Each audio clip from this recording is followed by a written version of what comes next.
নির্বাচন কমিশনের সঙ্গে বৈঠকে প্রবাসী ভোটারদের ভোটের ব্যবস্থা, ভোটারদের ভেতর আস্থা ও সচেতনতা বৃদ্ধিতে কমিশনকে সহায়তা করবেন তারা। ইইউ প্রতিনিধি মাইকেল লিডর বলেন, বাংলাদেশের মানুষ সুষ্ঠু, অবাধ ও নিরপেক্ষ নির্বাচন চায়। নির্বাচনকে গ্রহণযোগ্য করতে ইসিকে সহায়তা করবেন তারা।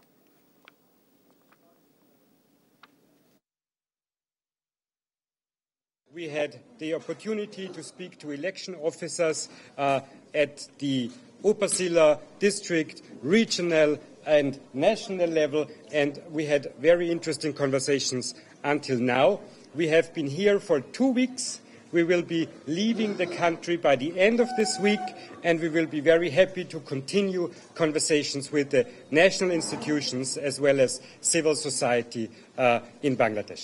আমরা ওনাদের কাছে আমাদের বিদেশে যারা আছেন ডায়াসপোরা, যারা প্রবাসী ভোটার, তাদেরকে কি করে আমরা ভোট ব্যবস্থাপনার মধ্যে আনতে পারি সে বিষয়ে আমরা বলেছি যে তাদের জন্য পরামর্শ বা যদি কোনো মডেল থাকে আমাদের কাছে শেয়ার করতে।